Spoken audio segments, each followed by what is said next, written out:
Hello friends, this is Jyoti Verma. Today I am going to start with gender school and society, जिसके हमने कुछ topics पहले भी पढ़े हैं और आज हम पढ़ेंगे सेकेंड यूनिट का role and contribution of social reformers, यानी समाज सुधारक जो थे हमारे पहले, जो हमारे समाज सुधारक थे आज़ादी से पहले, आज़ादी के बाद उन्होंने क्या क्या ऐसी भूमिकाएं हमारे समाज को सुधारने के लिए दी और उनका क्या क्या योगदान था। तो जो योगदान उन्होंने दिया आज हम उनके बारे में पढ़ेंगे। जो समाज सुधारक थे उन्होंने किस किस तरीके से हमारे लिए क्या अपना क्या रोल निभाया समाज के अंदर और किन चीज़ों को सुधारने के लिए एक बलिदान दिया, या अपना एक तरीके से जीवन का एक पार्ट उनका इन चीज़ों के लिए ही था कि उन्होंने लोगों के लिए, लोगों के समर्थन में कुछ ऐसा किया जिससे स्थिति में सुधार आ सके। तो इसके अंदर क्या देखेंगे आगे हम, समाज सुधारकों की भूमिका एवं योगदान, क्या क्या योगदान रहे समाज को सुधारने के लिए समाज सुधारकों के। तो पहले हम देखेंगे समाज सुधार हमेशा समाज में मानवीय अन्याय और शोषण के विरुद्ध प्रतिक्रिया होता है। मतलब कोई भी शोषण हो रहा है, किसी भी तरीके का कोई भी अन्याय हो रहा है किसी के साथ मानवीय रूप से, यानी ह्यूमैनिटी, अगर एक तरीके से हम देखें जो ह्यूमन ही ह्यूमन के साथ करता है, एक तरीके से कोई इंसान ही इंसान के साथ ऐसा करता है कि किसी का शोषण हो रहा है या किसी का अन्याय हो रहा है किसी के लिए। तो इसके अंदर आगे क्या है, मानवीय अन्याय और शोषण के विरुद्ध प्रतिक्रिया होता है। भारतीय संदर्भ में अगर हम भारत के एक तरीके से कॉन्टेक्स्ट में देखें तो इसमें क्या है, क्योंकि भारत निरक्षरता, निर्धनता तथा अंधविश्वास के कारण पिछड़ गया। मतलब पहले क्या था निरक्षरता, मतलब पहले सबसे पहले क्या था कि किसी को शिक्षा नहीं दी जाती थी, साक्षरता नहीं थी उस टाइम पे, लिबर्टी नहीं थी, लोग एजुकेटेड नहीं थे, लोगों को ज्ञान नहीं था, लोगों को नॉलेज नहीं थी किसी भी चीज़ की, निर्धन थे उस टाइम पे, मतलब पॉवर्टी बहुत ज़्यादा थी, उनके पास किसी प्रकार का रोजगार नहीं था, कोई ऐसी इंडस्ट्रियलाइजेशन नहीं था उस टाइम पे, इंडस्ट्रियाँ नहीं लगी थी, औद्योगिकीकरण नहीं था उस टाइम पे, अंधविश्वास में लोग जी रहे थे उस टाइम पे, उनके उनके पास खुद का अपना सेल्फ कॉन्फिडेंस नहीं था, एक तरीके से जो उनका आत्मविश्वास होता है, अपने आप पर निर्भर होना, आत्मनिर्भरता होती है, वो नहीं था लोगों के पास।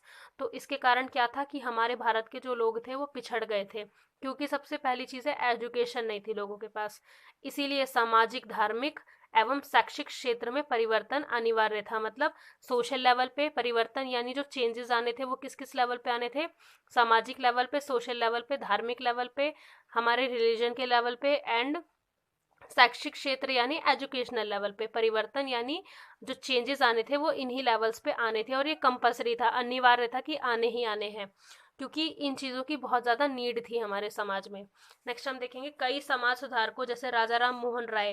राजा राम मोहन राय का एग्जाम्पल हम हर जगह देखते हैं, आपने पढ़ा भी होगा छोटी क्लासेस में भी, और आप बीएड में भी पढ़ रहे होंगे कि राजा राम मोहन राय ने बहुत सी ऐसी प्रथाएं हटाई हमारे समाज से जो एक आवश्यक था कि उस चीज़ को हटाने की ज़रूरत है हमारे समाज में, वरना लेडीज़ के साथ बहुत अन्याय होता था उस टाइप पे, जो महिलाएं थी बहुत ज़्यादा उनके साथ अन्याय होता था। राजा राम मोहन राय थे, ईश्वरचंद्र विद्यासागर थे, स्वामी दयानंद सरस्वती थे, स्वामी विवेकानंद थे, ज्योतिबाई फुले थी। इन सारे लोगों ने, लगभग ये सारे लोग क्या थे, समाज सुधारक थे। समाज को सुधारने के लिए इन्होंने अपना योगदान दिया, अपनी एक भूमिका निभाई, उनका एक रोल था समाज के अंदर जो एक महत्वपूर्ण रोल था। सो फर्स्ट हम देखेंगे राजा राम मोहन राय ने क्या क्या हमारे लिए किया इसके अंदर। मतलब एक समाज सुधारक के तौर पे अगर हम देखें तो उन्होंने क्या क्या कंट्रीब्यूशन दिया अपना सोशल रिफॉर्म से, मतलब जो समाज को सुधारने के लिए क्या क्या ऐसा योगदान दिया उन्होंने, राजा राम मोहन राय ने। भारतीय समाज सुधारकों के अंतर्गत राजा राम मोहन राय ने भारतीय महिलाओं, मतलब जो इंडियन वुमेन थी उनके लिए क्या किया उन्होंने, उनके उत्थान के लिए, मतलब उनकी प्रोग्रेस के लिए कार्य किया, उनका मार्गदर्शन किया, उनको गाइड किया। उसके बाद क्या किया उन्होंने, वे अपने भाई की विधवा की दुर्दशा को देखकर, उनके भाई की विधवा थी, उनको उनकी जो दुर्दशा थी उसको देखकर उन्होंने क्या एक तरीके से फैसला लिया, जिससे जबरदस्ती सती होने पर विवश किया जा रहा था। मतलब उनके भाई की जो वाइफ थी उनको जबरदस्ती सती होने पर विवश किया जा रहा था, और वो ये सब नहीं देखना चाह रहे थे कि हमारे समाज में ऐसा क्यों होता है, वो ये सोचते थे ऐसा नहीं होना चाहिए लेडीज के साथ। अगर उसके हस्बैंड की डेथ भी हो जाती है तो ज़रूरी नहीं है कि उसको सती प्रथा का एक तरीके से शिकार बनाते थे, एक लेडी को सती प्रथा के अंदर जबरदस्ती उसका पालन करवाया जाता था कि आपको सती प्रथा का पालन करना ही करना है। ये बहुत आहत हुए। तो उन्होंने क्या किया, उस चीज के बारे में सोचा, उसको हटाने के लिए, एक तरीके से समाज से इस प्रथा को हटाने के लिए एक अपना एक योगदान दिया इस प्रथा को हटाने में। तो 1929 में एक कानून पारित किया गया जिसके अधीन सती प्रथा को अवैध मतलब इनवैलिड कर दिया गया, इलीगल बना दिया गया तथा दंडनीय अपराध घोषित किया गया। जुर्माना वगैरह उसके लिए लगाया गया कि अगर सती प्रथा का कहीं भी अब इस समय पर पालन हो रहा है या फिर सती प्रथा जो है वो किसी के लिए जबरदस्ती, किसी महिला के लिए, महिला को कहा जा रहा है कि आपको सती प्रथा को निभाना है या फिर ऐसी किसी प्रथा का पालन करना है, तो इस चीज के लिए दंडनीय अपराध भी था ये, और इसके लिए जुर्माना भी एक था। नेक्स्ट हम देखेंगे महात्मा गांधी, यानी महात्मा गांधी ने किस तरीके के आंदोलन किए हमारे समाज को सुधारने के लिए। महात्मा गांधी जी की जो उनका जो मुख्य उद्देश्य था वो क्या था, राष्ट्रवाद, नेशनलिज्म जो था, राष्ट्रवाद लाना था उनका। परंतु उन्होंने महिलाओं की स्थिति को सुधारने में क्या किया, प्रतिष्ठित कार्य किए, बहुत से ऐसे कार्य किए महिलाओं की स्थिति को सुधारने में। उन्हें वास्तव में महिलाओं की स्थिति में सुधार लाने थे, उसके लिए क्या किया, जो कार्य किए वह प्रभाव उन पर पड़ा, मतलब समाज पर उन चीजों का प्रभाव पड़ा कि महिलाओं की स्थिति में सुधार आए। गांधी जी ने क्या किया, गांधी जी ने महिलाओं को घर की चार दीवारी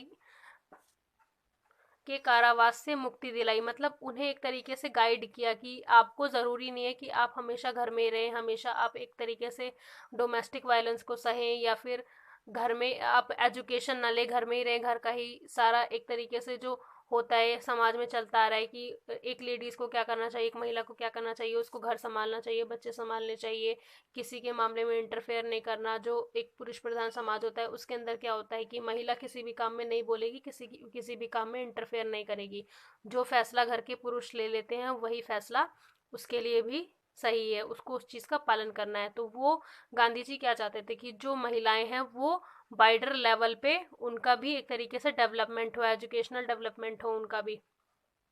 1926 में उन्होंने नैतिकता और तलाक, जो तलाक है उसको एक तरीके से खत्म करवाया, और उसके बाद नैतिकता, मतलब 1926 में उन्होंने नैतिकता और तलाक से संबंधित पुरुष एवं महिलाओं के दोहरे मापदंडों के प्रति आवाज उठाई उन्होंने। नेक्स्ट हम देखेंगे भारतीय समाज सुधारक पर आंदोलन का प्रभाव, मतलब आंदोलनों का प्रभाव क्या पड़ा भारतीय समाज सुधार पर। ठीक है, तो इसके आगे हम क्या देखेंगे, फर्स्ट है इसमें सती प्रथा एवं कन्या भ्रूण हत्या को गैर कानूनी किया गया। मतलब जो कन्या भ्रूण हत्या थी, जो पहले से ही टेस्ट वगैरह करा लिया जाता था कि गर्भ में कौन है, लड़की है या लड़का है, या फिर सती प्रथा है, तो उन चीजों को कानूनी तौर पर इनवैलिड कर दिया गया, गैर कानूनी माना गया कि ये चीजें गैर कानूनी है, आप ये चीजें नहीं कर सकते अब। सेकंड है 1856 में विधवा पुनर्विवाह, मतलब जो एक बार विधवा हो चुकी है उसका दोबारा से विवाह करा देना चाहिए अगर उसकी एज है या उसको इस चीज से मतलब इस चीज से वो कंफर्टेबल है अगर, तो 1856 में विधवा पुनर्विवाह पर कानून बनाया। उसके बाद क्या, ताकि विधवाओं की स्थिति को सुधारा जा सके। थर्ड है 1872 में अंतर जातीय विवाह, अंतर सामुदायिक विवाह को स्वीकृति दे दी गई। फोर्थ है हमारा 1860 में विवाह के लिए महिलाओं की उम्र को बढ़ाकर 10 साल और आगे बढ़ा दिया गया। मतलब यानी पहले बाल विवाह हो जाया करता था, लेकिन उन्होंने एक तरीके से कानून बना दिया कि 18 साल से पहले किसी भी लड़की का या किसी भी कन्या का विवाह नहीं होगा। नेक्स्ट हम देखेंगे contributions of social reforms movement in India, मतलब इंडिया में ऐसे कौन कौन से ऐसे मूवमेंट चले, ऐसे आंदोलन चले जो महिलाओं के लिए एक तरीके से लाभकारी हुए, क्या क्या कौन कौन इसके कॉन्ट्रीब्यूटर्स थे। तो फर्स्ट है इसके अंदर आर्य समाज, यानी 1875 में स्वामी दयानंद सरस्वती ने मुंबई के अंदर ऐसा एक आंदोलन चलाया जो 1875 में था, आर्य समाज। सेकंड है ब्रह्म समाज मूवमेंट, यानी राजा राम मोहन राय ने ब्रह्म समाज मूवमेंट एक आंदोलन चलाया। थर्ड था विश्व हिंदू परिषद, यानी 1964 में महात्मा गांधी ने MS गोलमार्कर, इन्होंने एक आंदोलन चलाया जिसके अंदर स्वामी चिन्मयानंद भी शामिल थे। फोर्थ है रामकृष्ण मिशन। जो रामकृष्ण मिशन था ये कब चला? 1897 1 मई में। फिफ्थ है हमारा आनंद मार्ग, यानी प्रभात रंजन सरकार जो थे उन्होंने 1955 में ये आंदोलन चलाया। सिक्स्थ है द थियोसॉफिकल, इसमें द थियोसॉफिकल सोसाइटी यानी आध्यात्म विद्या के ऊपर। सेवेंथ है इसमें विडो रीमैरिज मूवमेंट, यानी विधवा विवाह दोबारा से, मतलब पुनर्विवाह, विधवाओं का पुनर्विवाह। ये मूवमेंट कब चला? 1820 से लेके 91 तक। नेक्स्ट है चिपको मूवमेंट, यानी 1970 इन उत्तराखंड, उत्तराखंड की जो महिलाओं ने चिपको आंदोलन चलाया था। नाइन्थ है दलित मूवमेंट, दलित कास्ट के लोगों के लिए ऐसा मूवमेंट चला कि उन्हें भी हर तरीके के राइट्स दिए जाएं। 10th है इसमें ट्राइबल मूवमेंट, यानी ट्राइबल्स जो थे उनके लिए ये मूवमेंट चलाया गया था। तो ये थे contributions of social reformers movement in India. So thank you so much for watching this video. मेरे चैनल को लाइक करें, सब्सक्राइब करें, कमेंट करें एंड शेयर करें। एंड आपको किसी भी प्रकार की कोई भी ऐसी प्रॉब्लम है किसी भी नोट्स में जो आपको नहीं प्रोवाइड कराई जा रही है या नहीं मिल रही है कहीं भी सोशल मीडिया पर या फिर यूट्यूब चैनल पर या गूगल पर, तो आप मुझे कमेंट सेक्शन में कमेंट करके बता सकते हैं। मैं आपको कोशिश करूंगी वो चीज़ें प्रोवाइड कराने की। Thank you so much.